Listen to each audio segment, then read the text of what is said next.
E aí, pessoal, estou um pouco atrasado para comentar as leituras de outubro de 2023, mas vamos lá. Eu comecei o mês finalizando um projetinho de leitura que é o de ler uma letra de música por dia do livro 101 Canções que Tocaram o Brasil. Então fazia um tempinho aí que alguns meses que eu estava nesse projeto, e aí de fato eu lia uma letra, ouvia ela no Spotify, e aí foi uma experiência bem legal porque o Nelson Motta, além de ser um exímio conhecedor da música brasileira, ele se deu o trabalho de fazer uma seleção temporal, então ele vai desde a Chiquinha Gonzaga até o Marcelo D2, então ele faz um repertório bastante diversificado e apresenta muita coisa pra gente. Muitas coisas eu conhecia, algumas eu não conhecia, outras eu já tinha ouvido falar, mas nunca tinha parado para escutar propriamente. E aí para cada letra, na verdade, eu falei que eu leio uma letra e vou ouvir a música, mas ele não coloca a letra da música, na verdade é a história de cada música, ele vai contextualizar a gente, né, sobre a produção daquela música, sobre o intérprete, e aí eu ia pesquisar a letra da música por fora, né.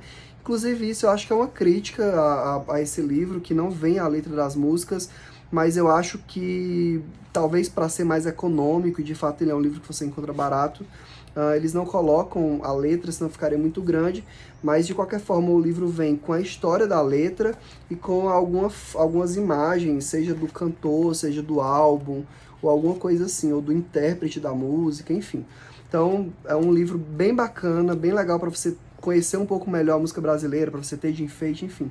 Ele de toda forma é um livro bonito. E aí depois desse, eu finalizei a leitura do Conceitos Psicanalíticos Básicos da Teoria dos Instintos, do Humberto Nájera, que na verdade é o organizador do livro.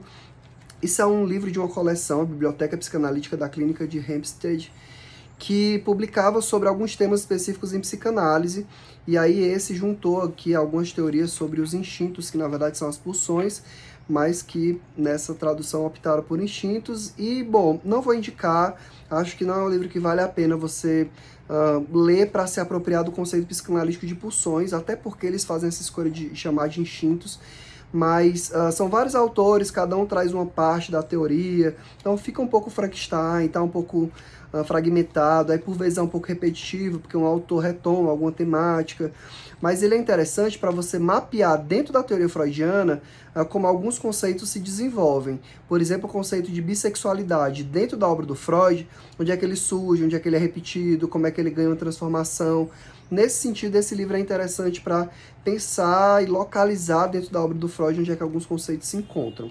Então, eu só vou guardá-lo, inclusive, por isso, porque não me ajudou a pensar a pulsão em si, né? Ele é mais como uma referência para eu encontrar dentro da obra. E aí, dois livrinhos que eu li muito rapidamente, que na verdade faziam parte do meu projetinho de ler livros infantis em outubro, que assim, esse ano não funcionou, porque eu realmente não tive tempo, mas bom, eu consegui ler dois livrinhos, que são Ferreiro do Bosque Maior, que é essa obrazinha do Freud, do Tolkien, J.R.R. Tolkien, que escreveu esse livro muito lindinho. Ele é na verdade um conto, ele é o último conto publicado em vida do Tolkien. Ele faz referência à coisa do mundo das fadas, aquele pensado pelo Tolkien mais especificamente, e é um conto bem interessante, não sei se a criança lendo ela vai conseguir entender, mas o adulto lendo, pensando que é um conto mais infantil, ele é bem interessante, traz uma fábulazinha, uma metáforazinha bem interessante, bem bonitinha. Eu li e reli, assim, porque na verdade eu terminei de ler e fui reler para tentar entender melhor algumas coisinhas, e valeu a pena a releitura, porque eu realmente compreendi o texto e gostei bastante. Ferreiro do Bosque Maior. E aí li também o Chapeuzinho Amarelo, que é o livro do Chico Buarque, onde ele cria essa personagem, Chapeuzinho Amarelo, né, assim, para fazer menção a clássica Chapeuzinho Vermelho, mas na verdade o Chapeuzinho dela é amarela para dar uma ideia de que não é a mesma Chapeuzinho, né? E aí tem a coisa do lobo também. E aí o texto, a temática principal é de uma menina que tem medo de sair de casa, e ela tinha medo de tudo. Ela basicamente tinha medo do medo. E aí ela faz com que o medo tenha medo dela, e ela vai enfrentar o próprio medo. E nessa perspectiva é bem interessante. A grande coisa é assim, às vezes a gente tem tanto medo de alguma coisa que parece um pesadelo insuportável, mas quando a gente enfrenta a coisa de fato, ela não é tão amedrontadora quanto a gente pensava que seria. Na nossa fantasia, o medo é muito maior do que a realidade. Então é preciso enfrentar esse medo algumas vezes para a gente entender qual é a real dimensão daquilo que nos apavora. Então é um textinho infantil, ilustrado pelo Ziraldo, então é muito bonitinho, você lê assim em 2 minutos, mas dá para tirar uma mensagem legal, então gostei do livro aí do Chico Buarque. E aí depois eu fiz uma releitura do livro Édipo, da Terezinha Costa. Gente, para mim esse livro é referência quando eu quero pensar o complexo de Édipo.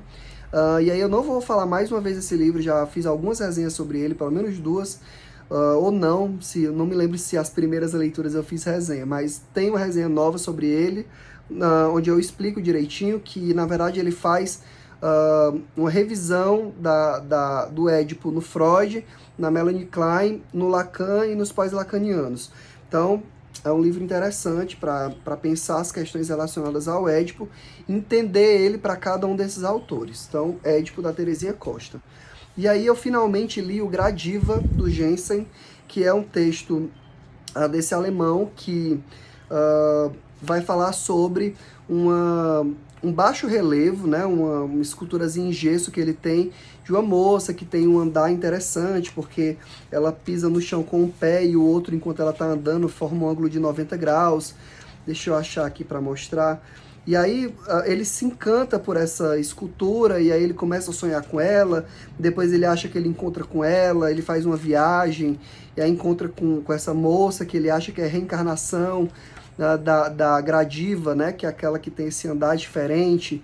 E aí ele cria toda uma fantasia em torno da Gradiva, ela ser pompeiana, né, da cidade de Pompeia, e de que ela morreu abraçada com um amado na erupção daquele vulcão que assolou a cidade no ano de 79, né, depois de Cristo.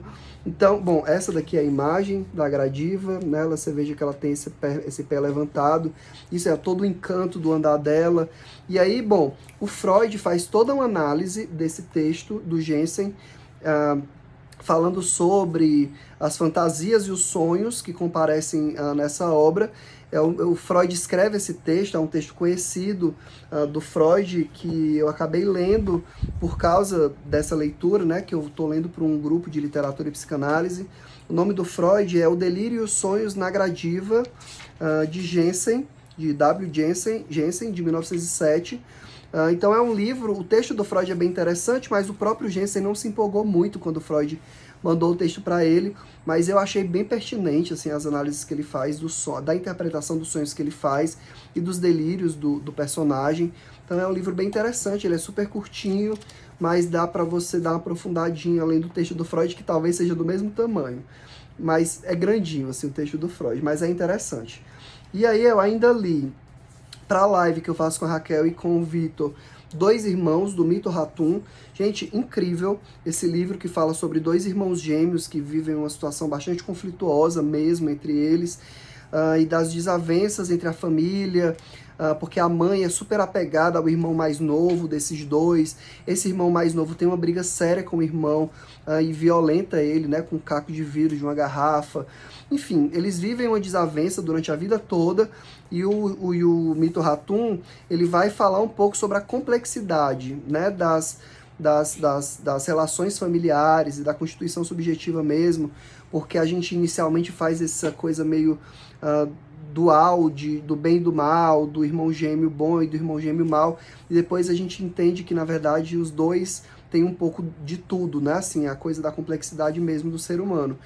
Gente, muito, muito bom, a leitura maravilhosa, um livro bem profundo, que vale muito a pena, é brasileiro, ele ganhou o prêmio Jabuti em 2000, ele é o 2º livro do Mito Ratum, que publica 3, assim, em tempos espaçados, em décadas diferentes, e ele ganha o prêmio Jabuti de melhor romance para os 3, então é um autor que parece assim ser... Esse foi o único que eu li dele e vale muito a pena, então suponho que os outros que também ganharam o Jabuti devam ser maravilhosos.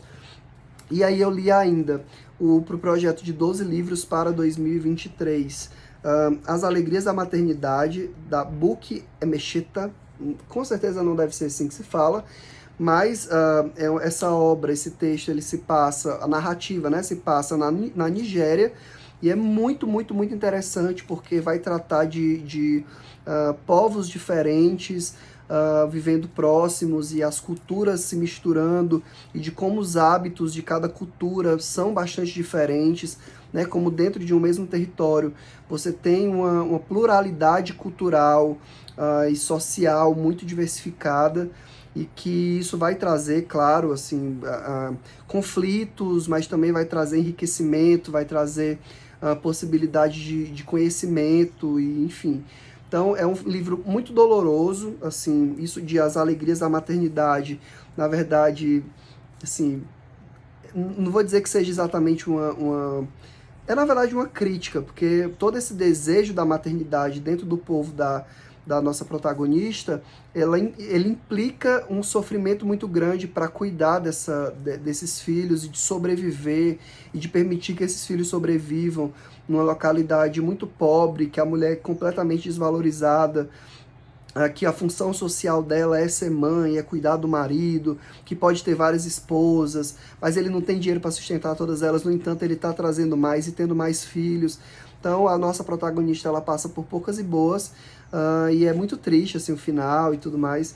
E é um livro que, apesar de ele ser bem grandinho, ele é fácil de você ler. Então é uma excelente leitura, super indico, As Alegrias da Maternidade. E por fim, eu reli As 4+1 Condições da Análise, que é um livro do Antônio Quinet, que é falando sobre... Gente, é um livro técnico, é um livro sobre a clínica psicanalítica, né? Para psicanalistas, né? Para quem, para quem quer atender, precisa ter leitura sobre a clínica psicanalítica. Esse livro vai se debruçar sobre um texto fundamental do Freud dessa temática, que é sobre o início do tratamento. E aí ele vai trazer essas 4 condições de lá, e essa mais uma que ele vai elaborar a partir do Lacan e de outro texto do Freud, que é o fim da análise terminável e interminável, ou finita e infinita, de acordo com a tradução. E aí ele vai falar sobre o desejo do analista. Então, vale muito a pena. Ele fala sobre entrevistas preliminares, sobre setting, sobre tempo, dinheiro e desejo do analista. Então, maravilhoso. Acho que é uma leitura essencial para quem está na clínica. As 4+1 Condições da Análise, do Antônio Quinet. Não vou comentar, não deu tempo de comentar os livros aí que eu estou lendo ou que eu vou continuar lendo ao longo do mês de novembro, mas quando for no final de novembro, começo de dezembro, eu venho comentar as leituras que eu consegui fazer. E é isso, e até mais.